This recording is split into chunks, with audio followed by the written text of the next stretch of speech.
자, 2020년 새로운 한 해가 시작되었습니다. 그러면서 우리 주변을 돌아보고 또 이 지역뿐만 아니라 우리가 두고 온 조국 대한민국까지 둘러보고 지구촌 전체를 보더라도 그렇게 썩 명쾌하게 시작되는 한 해는 아닙니다.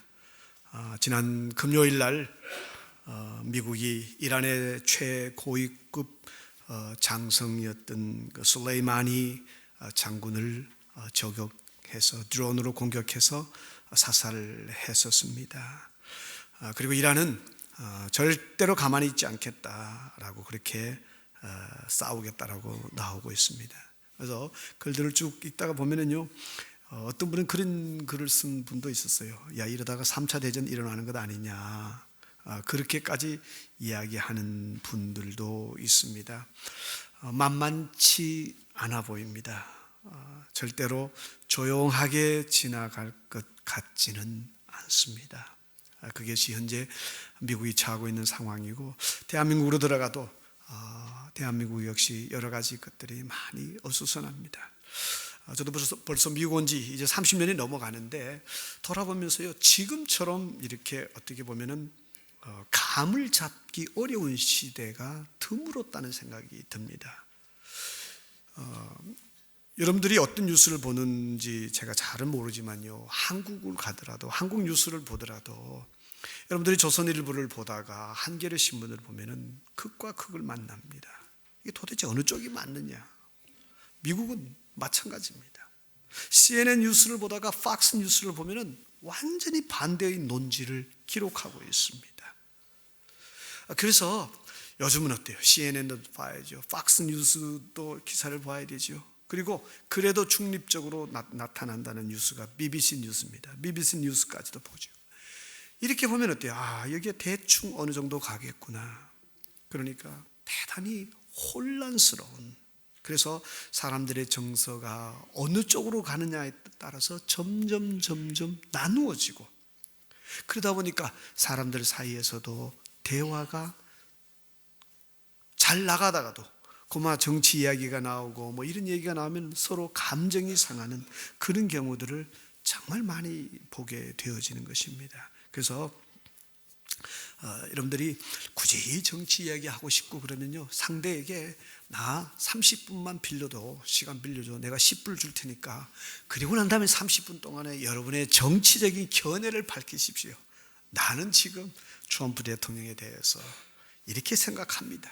나는 지금 공수처 법에 대해서 비록 공처가는 아니지만은 그래도 내가 찬성합니다, 반대합니다, 이렇게 하지 않고 그냥 표준적으로 이야기했다가는 여러분 서로가 마음 상할 수가 있습니다. 그만큼 어떻게 보면은 극과 극이 공존하는 이런 시대에 이것이 어떤 기술적인 문제가 아니라 감정적인 문제이기 때문에 어려운 그런 시점을 우리가 살아가고 있습니다. 자료를 보면은 지금 미국에서 일어나는 매일 everyday 7명의 아이들이 자살을 합니다. everyday. 그리고 167명의 어린아이들이 폭력으로 인해서 구속됩니다. 그리고 311명의 어린이들이 약장사 하다가 소위 말하는 이 드러그로 인해서 구속되어집니다. 그리고 매일 566명의 아이가 티네이지 엄마를 통해서 세상에 나옵니다. 10대가 매일 566명의 아이를 낳습니다. 그리고 매일 2857명 학생들이 학교에서 떠납니다. 학교를 그만둡니다. 그리고 매일 12,816명의 학생들이 학교에서 정학 처분을 받습니다. 이게 오늘 우리가 살고 있는 미국의 현재의 모습입니다. 그래서 우리가 살고 있는 이 땅을 보고 여러 가지 자료들을 보면은 기술적인 부분은 분명히 진보하는 것이 사실이지만은 그 외 나머지 것들은 상당히 우리를 우울하게 하는 면들이 없잖아요, 있습니다. 그러한 여러 가지 배경을 가지고서 오늘 시편 63편을 제가 여러분들하고 나누기를 원합니다. 시편 63편은 사실은 여러분에게 나누는 말씀이기도 하지만 제 자신에게 주는 그러한 말씀이기도 합니다. 정말 이 63편은 2020년 한 해 동안에 저는 여러분들이 52번의 설교 가운데서 꼭 한 편을 기억했으면 하는 그러한 설교가 있다면 나는 오늘 이 시편 63편을 여러분들에게 권면드리고 싶습니다. 그만큼 이 63편은 우리 삶과 가까이 와 있기 때문에 그렇습니다. 왜냐하면 이 1절이 말하는 것처럼 우리 시편 63편의 1절 시작하기 전에 윗부분에 표제 부분에 보면은 다윗의 시 유다 광야에 있을 때라는 말이 나오고 1절에 보면 이런 내용이 있습니다. 내가 간절히 주를 찾되 물이 없어 마르고 황폐한 땅에서 주님을 찾습니다 라는 그러한 다윗의 고백이 나옵니다. 왜 이런 이야기를 다윗이 하고 있느냐? 이 시편 63편이 기록될 때 그때의 배경으로 대부분의 학자들은 다윗이 아들 압살롬의 쿠데타를 피해서 도망하던 그 시점에 쓰여진 시라고 이야기를 합니다. 아들 압살롬, 이 압살롬이 어떤 아들이었습니까? 이 압살롬이 자기의 배다른 여동생 이복 여형제죠, 다말이라는 여동생을 성폭행했었습니다. 그런데 자기의 여동생이 성폭행되었다는 소식을 친오빠가 들었었습니다. 그 친오빠가 압살롬입니다. 자기의 여동생 다말이 이복 오빠였던 암논이라는 사람으로부터 성폭행을 당했다는 소식을 듣고 오빠였던 친오빠였던 압살롬이 마음에 막 상처가 되었습니다. 그렇지만은 암논은 자기보다 형님이었습니다. 배다른 형제였지만 형이었기 때문에 참았습니다. 2년 동안 그 상처를 가슴에 묻고 보복할 날을 기다리다가 2년 뒤에 그 일을 복수했었습니다. 암논을 살해하고 난 다음에 자기의 외가로 도망을 가버렸었습니다. 그리고 외가로 도망가서 있다가 몇 년 뒤에 3년 만에 고국으로 돌아왔지만은 아버지가 아들을 얼굴 보기를 거부했었습니다. 그때부터 이 아들은 마음속에 칼을 갑니다. 4년 동안 칼을 갈고 그리고 조용하게 쿠데타를 준비해서 마침내 쿠데타를 벌였었습니다. 그리고 그 쿠데타를 하면서 갑자기 일어났으니까 왕이 어쩔 수 없이 도망을 갔습니다. 피난을 가는 겁니다. 그 피난을 가는 과정 중에 아들이 쿠데타해가지고 아버지를 죽이려고 한다. 그래서 아버지가 자기 신하들을 급히 데리고 도망하는 그 여정 가운데서 기록되어진 시가 말씀이 바로 시편 63편입니다. 어쩌면 이 배경은 우리가 살고 있는 이 시대와 대단히 유사하다고 할 수도 있습니다. 배신이나 불신 이런 것들이 별 저항 없이 그냥 받아들여지는 그런 시대에 아들이 아버지를 죽이든 배신하든 내 먹을 것만 있으면 되지 않느냐, 그런 시대, 그 시대가 우리가 살고 있는 이 시대처럼 보여집니다. 그런 어려움을 당했던 그 상황 속에서 다윗 왕이 취했던 자세, 이건 저와 여러분들이 꼭 가슴에 품어야 될 자세입니다. 첫 번째, 이 다윗의 행위 가운데서 우리가 꼭 찾아야 될 것, 그 하나는 뭐냐면요, 다윗은 이렇게 도망가는 상황 가운데서도 눈에 보이는 것보다 보이지 않지만은 근본적인 대상을 찾고 있었습니다. 이게 이 다윗이 가지고 있는 엄청난 큰 힘입니다. 우리 1절 한번 다 함께 읽어보시겠습니다. 시작. 하나님이여 주는 나의 하나님이시라. 내가 간절히 주를 찾되 물이 없어 마르고 황폐한 땅에서 내 영혼이 주를 갈망하며 내 육체가 주를 앙모하나이다. 보세요. 지금 다윗은 아들의 쿠데타를 피해서, 반역을 피해서 도망가는 중입니다. 그 도망갈 때에 정말 다윗이 찾아야 되는 대상이 어떤 대상입니까? 하나님, 한 사람의 군사라도 내게 붙여주십시오. 한 사람이라도 더 많은 사람을, 장병들을 내게 붙여서 아들 압살롬을 이기도록 해주십시오. 이게 표준적인 그 상황에서 일반적인 사람이면 당연하게 그렇게 느낄 수밖에 없습니다. 아들을 향해서 저주하고 욕을 하면서 군사가 필요한데 하나님 이때 필요한 장병들을, 군사들을, 아니면은 외국의 군대라도 보내주십시오. 도와주십시오. 그러한 기도, 그런 소망이 가장 절실한 상황입니다. 그런데 그런 상황 가운데서 다윗이 찾고 있는 대상이 뭡니까? 내가 하나님을 찾되 물이 없어 마르고 황폐한 땅, 이 광야에서 내가 누구를? 하나님을 제가 찾습니다. 하나님을 앙모합니다. 눈에 보이는 군사나 눈에 보이는 칼이나 활이나 화살이 아니라 하나님, 제가 찾는 대상은 하나님입니다. 이 황량한 광야에서 물이 아닙니다. 내가 목이 말라서 죽겠습니다. 이게 아니라 하나님이 필요합니다. 다윗의 모습입니다.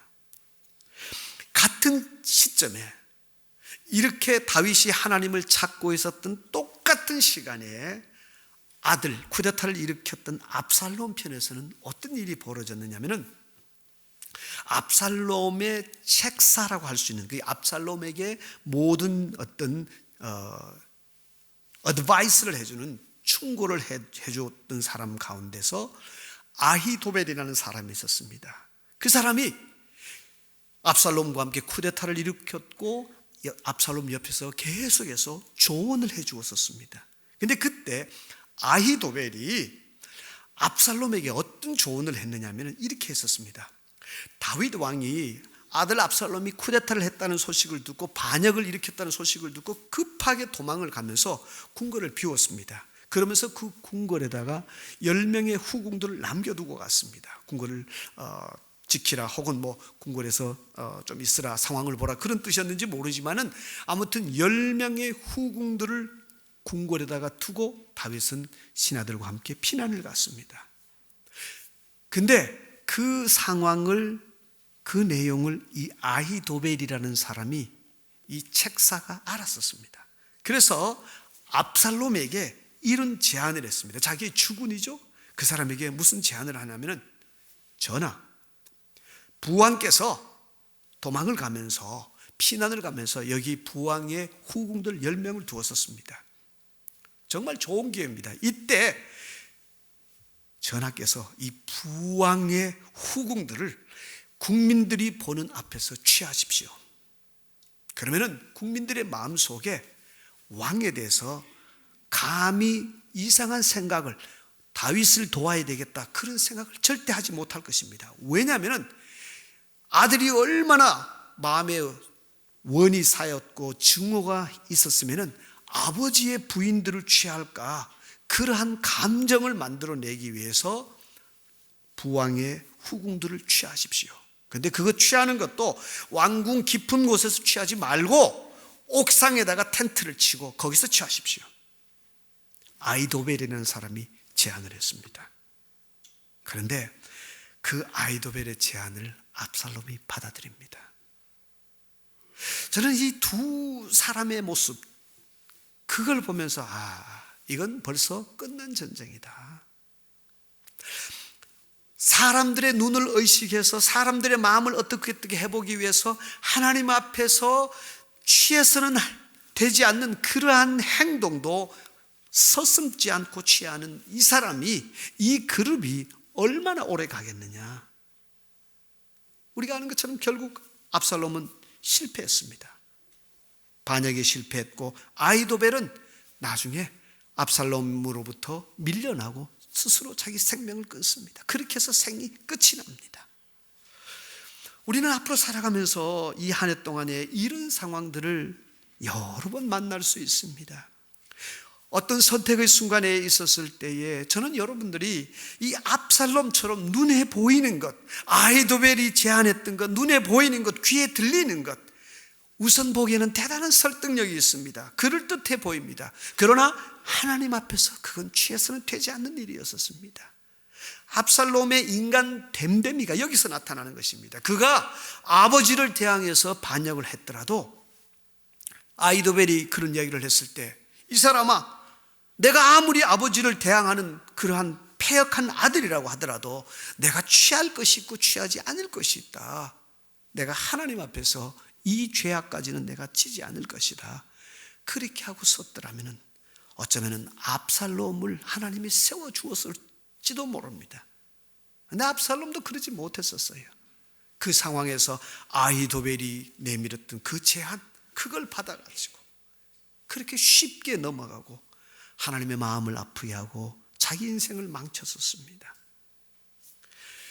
한 해 동안 살아가면서 제 자신에게도 여러분에게도 똑같은 권면을 제가 하는 것입니다.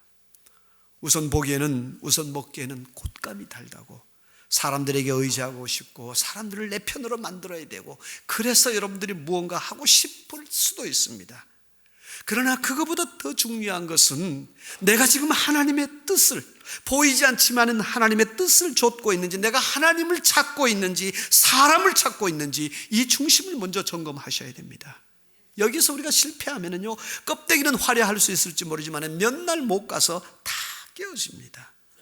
그래서 저는 교회 이끌어가면서 여러 가지 힘든 일이 있을 때마다 항상 제게 질문하는 것입니다. 나는 지금 바른 길로 걷고 있느냐? 혹시라도 제가 교회를 이끌어가면서 잔재주를 피우고 있는 것은 아닌가? 내 중심이 사람들에게 맞추기 위해서 흔들리고 있지는 않는가? 만약에 내가 하나님 앞에서 반듯하게 선다면, 그래서 교회가 샤로 된다면, 교회가 깨어진다면 그것은 하나님의 뜻이고, 그리고 하나님은 그렇게 하지 않는다고 약속해 주셨기 때문에 그런 일은 일어나지 않는다는 것입니다. 문제는 우리는 이 눈에 보이는 것에 너무 두려워할 때가 많습니다. 뒤로 물러납니다.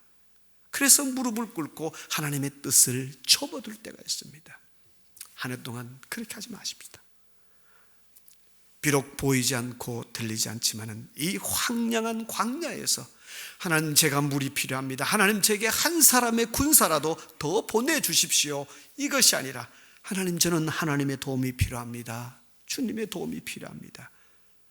이 다윗 왕의 신앙 고백이 우리에게 있다면 2020년 한 해 동안 자녀들과의 사이에 아픔이 있을 수도 있습니다.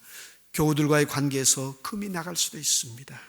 또한 여러 가지 일을 선택하는 데 있어서 아픔이 찾아올 수 있습니다. 그럴 때마다 늘 사람을 먼저 생각하지 마십시오. 하나님을 먼저 생각하고 그 하나님의 뜻을 줘주십시오. 그래야 우리가 시간이 지나도 후회하지 않습니다. 또 한 가지 우리가 이 본문에서 배울 수 있는 두 번째 것은요, 2절에 있는 말씀입니다. 우리 2절 다 함께 읽어보시겠습니다. 시작. 내가 주의 권능과 영광을 보기 위하여 이와 같이 성소에서 주를 바라보았나이다. 아멘. 여러분, 우리가 아는 것처럼 성전은 다윗 시대에 없었습니다. 성전은 다윗이 떠나고 난 다음에 솔로몬 시대에 건축이 되었습니다. 그러므로 우리가 이 2절에서 말하는 성소는 절대로 성전은 아닙니다. 이 시대는 성전이 없었어요. 최고로 있었던 것은 텐트였었습니다. 장막이었었습니다. 그러므로 우리는 2절에 나와 있는 이 성소가 다른 무엇보다도 어떤 솔로몬의 성전의 성소라는 그러한 의미보다는 다윗이 하나님을 만나고 하나님 앞에 나가서 기도하고 하나님의 음성을 듣기 위해서 구별해 두었던 어떤 장소, 그것이 실로에 있었던 어떤 성막일 수도 있습니다. 그런 하나님을 만나기 위하여 특별히 구별된 장소였었습니다. 그 장소를 다윗이 이 본문에 보면은 내가 그곳을 바라봅니다. 내가 그곳을 찾습니다. 라고 우리에게 이야기하고 있습니다. 그래서 저는 두 번째 이 한 해를 시작하면서 여러분들에게 제안드리는 말입니다. 여러분, 힘을 다해서 이 한 해 동안에 하나님의 성소를 찾으십시오. 제가 이 말씀을 준비하면서 또 평상시에 이제 나이가 들어가면서 점점 느껴가는 것이 있는데 그 중에 하나가요, 기술은 The new technology, 새로운 기술이 좋고요. 신앙은 보수 신앙이 좋습니다. 옛날 신앙이 좋다. 이 어른들이 해주셨던 말씀인데 그걸 자꾸 가슴에 그래서 그렇구나 알아가기 시작하는 것입니다.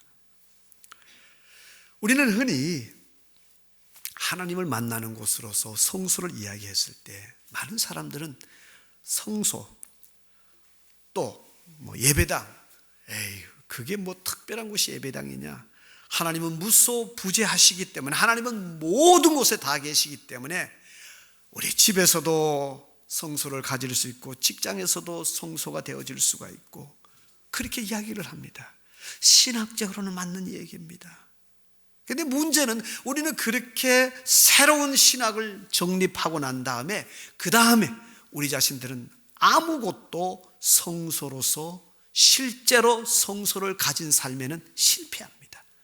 모든 곳이 다 성소라면 정말 우리의 모든 삶은 성소적인 삶, 하나님 앞에서의 정말 경건한 삶으로 나갈 수밖에 없습니다.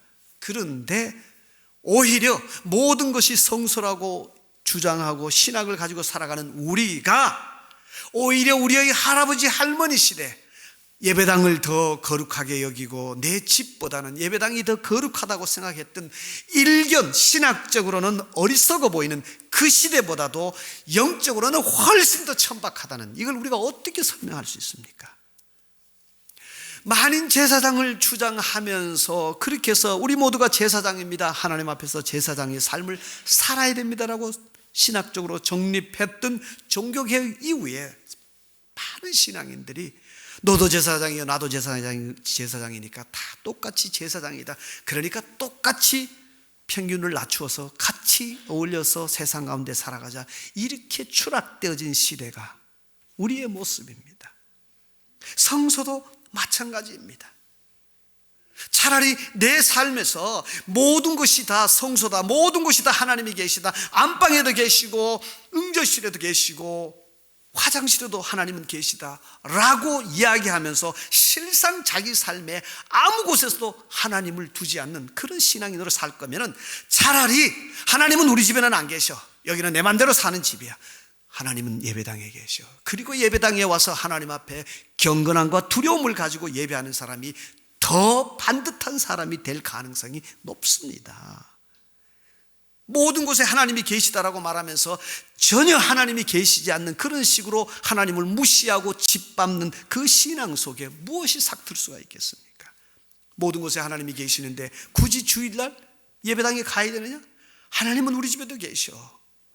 그렇게 하면서 오늘은 어디서 예배할까? 아래층에 내려가서 식탁에서 할까? 하나님이 꼭 식탁에 가셔야만 예배를 받으시나?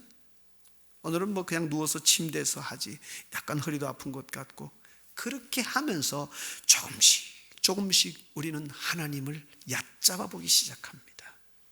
그게 우리의 실상입니다. 이 한 해 동안에 저는 여러분들이 좀 힘들더라도, 내 삶에 힘들고 어려운 것이 있으면 낮이든 밤이든 새벽이든 여러분들이 하나님의 절에 나와서 기도하면서 그 아픔을 이야기하십시오.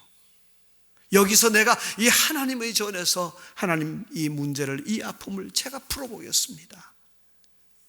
오히려 이것이 여러분들을 더 경건하게 세워갈 수 있고 이길 수 있도록 만들어갑니다.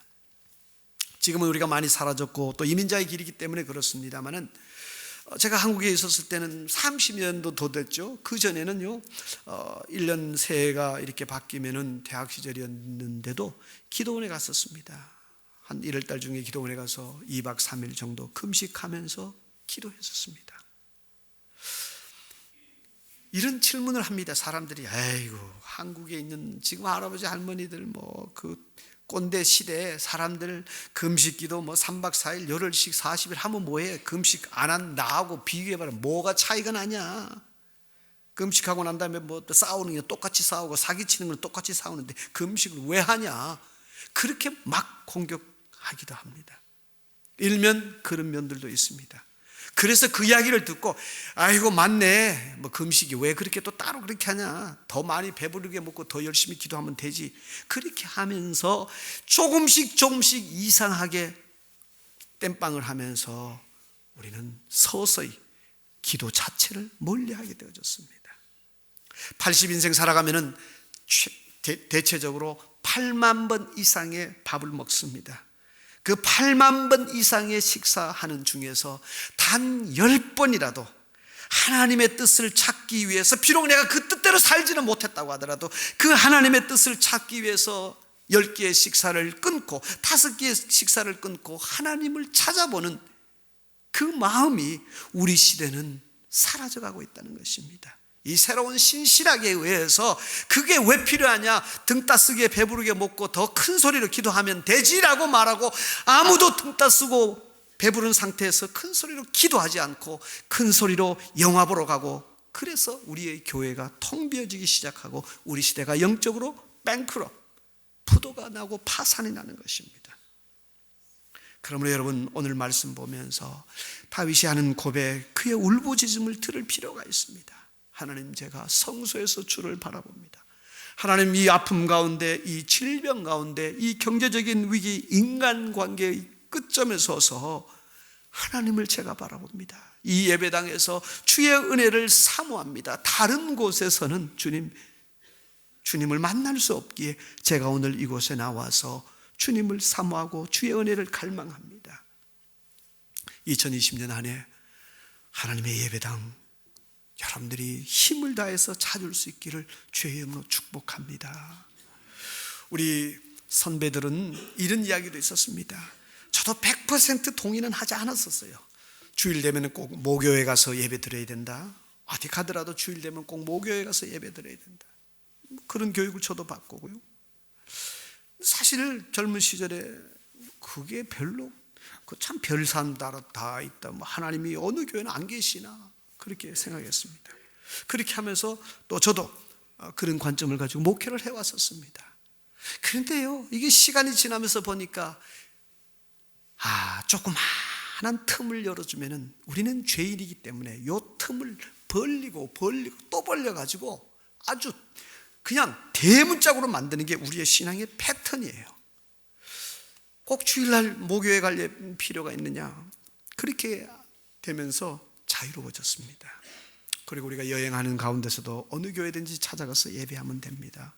가서 예배하고 그렇게 남은 일정들을 진행합시다. 그렇게 우리는 교육을 받고 가르치고 그렇게 살아갑니다.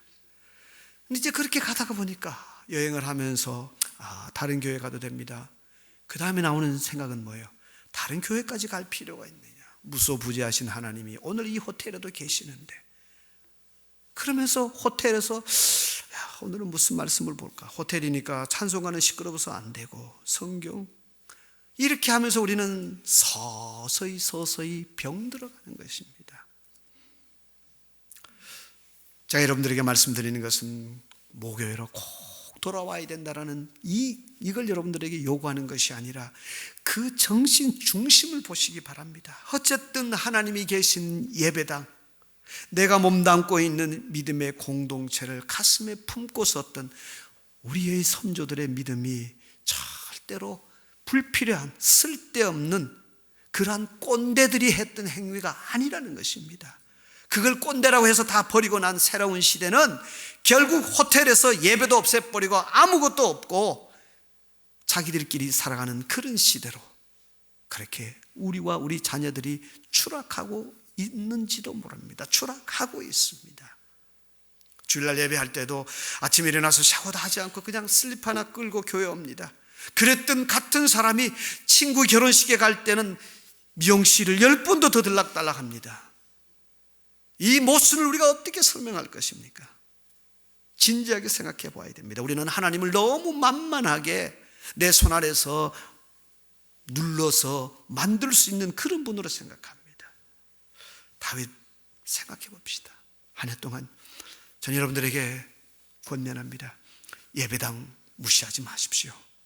예배 무시하지 마십시오. 하나님은 어느 곳에나 계십니다. 그러나 어느 곳에나 계시지만은 나는 특별히 예배당에서 하나님을 만나겠습니다. 헌신하십시오. 이게 없으면 여러분들도 저도 죽어갑니다. 마지막으로 한 가지 6절 말씀 한번 우리 보겠습니다. 6절 다 함께 한번 읽어보실까요? 내가 나의 침상에서 주를 기억하며 새벽에 주의 말씀을 작은 소리로 읊조릴 때에 하오리니. 침상에서 주를 기억하며 새벽에 주의 말씀을 읊조릴 때에, 이게 무슨 얘기입니까? 하나님의 말씀을 묵상한다는 뜻입니다. 침상에서 잠들기 전에 주를 기억하며 잠들기 전에 주님이 주셨던 말씀을 묵상하며, 그리고 새벽에 이른 아침에 하나님의 말씀을 다시금 기억하며, 그렇게 하면서 이 위기 가운데, 아들이 나를 죽이려 오지만은 이 위기 가운데서 하나님을 생각하며 제가 섭니다. 하나님의 말씀입니다. 한 해 동안 여러분 여러 가지 이야기가 들리기도 하고 여러 가지 세상적인 흐름들이 있기도 하지만은 그런 모든 것들에 넘어서서 하나님의 말씀을 찾으십시오. 사람들의 의견도 우리가 무시할 수는 없습니다만은 하나의 보조수단입니다. 그러나 언제나 주의 말씀을 묵상하시고 말씀을 찾으십시오. 말씀을 묵상하며 기도하다 보면은요, 우리의 마음을 아프게 하는, 우리의 마음을 갉아먹는 것들이 하나님이 주시는 새로운 비전을 느끼기 시작합니다. 보기 시작합니다. 그러면서 마음에 힘들었던 것들이 눈 녹듯이 녹여집니다. 다음 단계를 하나님께서 우리에게 보여주시는 것입니다. 그래서 우리가 어때요? 이 말씀 그리고 기도하면서 좌절하지 않게 되는 것입니다. 사람을 힘들게 하는 것들이 질병도 있고 환경적인 그런 경제적인 아픔도 있지만은 정말 사람을 힘들게 하는 것은 사람입니다. 인간관계잖아요. 나에 대해서 누군가가 부정적으로 이야기하고 욕하는 그런 얘기를 들으면 우리는 정말 그런 쪽으로, 우리가 어렸을 적부터 초등학교 1학년 1학기 때부터 바른 생활 말고 못된 생활, 이것도 배워가지고 못된 생활 1번 남들이 욕할 때는 어떻게 하라, 이런 것들도 좀 배웠으면 좋은데 우리는 그런 게 별로 약해요. 한번 누가 뭐 이런 얘기했다, 그걸 또 전해주면 어때요? 막 우린 머리가 뒤집어집니다. 왜? 현장에서 그 이야기를 들으면 뭐 그런 대로 괜찮은데 전해주면 어때요? 상황이 다 끊어졌잖아요. 무슨 상황에서 그 얘기가 나왔는지도 우리는 알지는 못합니다. 그 얘기만 달랑 듣기 때문에 듣는 사람이 현장에 있으면 폭발할 게 10밖에 안 되지만은 10개라면은요, 간접적으로 듣게 되면은 폭발력이 100입니다. 훨씬 더 높다는 거 여러분 아셔야 돼요. 셰익스피어의 그 글에도 보면은요, 항상 그분이 쓰는 그 내용이지만은 싸움을 붙일 때는 항상 그런 식으로 붙이는 것입니다. 다 잘라버리고 그 대화만 딱 뽑아가지고 전달해주면 듣는 사람은 어때요? 눈이 완전히 벌게집니다. 거기에 있는 모든 사람들이 자기만 대놓고 성토했다는 거. 근데 거기 모인 사람들이 가서 물어보면 어때요? 그 이야기 있었나? 나 잘 모르겠는데. 실제로 상대방들은 기억하지 못하는 경우도 정말 많습니다. 뭐 제가 여러분들 틀린 말 해요. 대부분 맞죠? 막 나도 몰랐는데 어느 사람이 전화 와가지고 니 내 욕했다며. 언제? 너 아래기 밥 먹으면서 너 내 말 했다며, 내 욕했다며. 그럼 어때요? 나는 기억도 안 나는데. 사실 기억이 안 난다는 말이 제가 봤을 때는 상당한 부분 사실일 수 있습니다. 왜냐하면 그 상황에서 그냥 지나가면서 그날 욕 얻어먹은 사람이 너만 욕 얻어먹은 줄 알아? 트럼프 대통령도 욕 얻어먹었는데, 문재민 대통령도 그날 우리한테 욕 얻어먹었는데, 문제는 우리가 그러한 것들을 이길 수 있기 위해서는, 그러한 상황 속에 들어갔을 때에 내 감정을 다스려내고 뚫고 나가기 위해서는 그러한 것보다 더 큰 소망과 비전이 있으면, 내 마음을 더 크게 넓혀주시는 하나님의 은혜가 있으면 가능합니다. 사람을 미워하는 것은요, 이 감정의 문제잖아요. 이 감정을 미워하지 말아야지 백날 생각해 보세요. 생각하면 할수록 더 힘들어집니다. 잊어야지, 그 사람 잊어야지, 그 사람 잊어야지. 그러면서 어때요? 노래 가사 중에서도 그 사람 이름은 모르지만 뭐 이런 것만 자꾸 생각나고 더 못 있습니다. 미움과 증오, 이런 네게티브한 감정들은 제 신앙적인 경험으로는요, 말씀을 묵상하고 하나님 앞에 내려놓습니다. 하나님, 이런 아픔이 있습니다. 어떻게 할까요? 주님은 어떤 생각이시죠? 그렇게 기도하고 있으면요, 말씀 보고 있으면 주께서 조용한 가운데 새로운 어떤 비전들을 주십니다. 풀어주십니다. 그것은 떠나보내라. 그것은 품으라. 그것은 사랑하라. 그렇게 하시면서 주님이 그러한 희한하게도 말씀과 기도 가운데 주신 평안함은 쉽게 사라지지 않습니다. 그래서 제가 여러분들에게 말씀을 묵상하면서 하나님 앞에 나가라는 것입니다. 여러분들이 아침에 운전할 때도 너무 어제 직장에서 힘든 일이 있어서 나를 너무 속상하게 어떤 어려운 일들이 있고 하면은 운전하시면서도 기도하십시오. 하나님 이런 일이 있었는데 하나님 어떻게 하죠? 그렇게 기도하시면서 또 말씀도 묵상하시면서 그러면은 하나님이 주시는 위로가 있고 하나님이 주시는 뚫고 나갈 수 있는 길이 있습니다. 다윗은 이 본문에서 그 이야기를 우리에게 하는 것입니다. 내가 침상에서도 하나님의 말씀을 기억하고 하나님의 말씀을 찾았습니다. 그 말씀을 듣고 찾았을 때에 5절에 보니까 내 영혼이 만족하고 내가 주님을 찬양할 수 있게 되었습니다. 아들이 지금 칼을 들고 나를 죽이려고 따라오고 그 아들 녀석이 내 부인들을 취하고 그렇게 하는, 생각하면 할수록 피가 거꾸로 솟는 그런 상황이지만은 말씀 속에서 하나님의 소망을 봅니다. 그래서 오히려 찬양하고 내 영혼이 만족함을 얻는다라고 말하고 있습니다. 말씀을 정리합니다. 2020년 한 해 길 걸어가면서 오늘 본문 꼭 기억하십시오. 이 본문은 평안할 때 정말 푸른 초원에서 목양하면서 평안한 가운데 쓰여진 시가 아니라 글이 아니라 사느냐 죽느냐 감정적으로 뒤집어지는 엄청난 충격 가운데서 내뱉은 이야기입니다. 그래서 이것이 우리의 삶의 고백으로 받아들여질 수 있습니다. 이 엄청난 광야길에서 다윗이 우리에게 외치는 말, 이 메마른 곳에서 물이 아니라 하나님을 찾으십시오. 저는 하나님을 찾았습니다. 하나님의 성소를 찾으십시오. 하나님을 만날 거룩한 곳으로 나가십시오.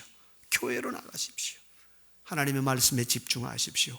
사람들의 의견이 아니라 하나님의 말씀에 집중해 보십시오.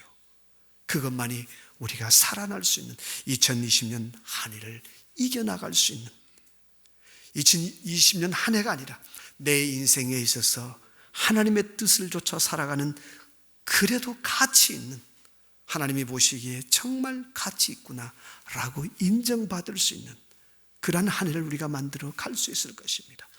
오늘 말씀을 기억하시면서 여러분들이 그러한 한 해 광야 가운데 섰을 때 우리 주 예수 그리스도께서 광야 철저한 한가운데서 하나님의 뜻과 말씀을 좇으며 시험을 이기셨던 것처럼 우리도 그러한 믿음의 걸음을 걸어갈 수 있기를 주의 이름으로 축복합니다.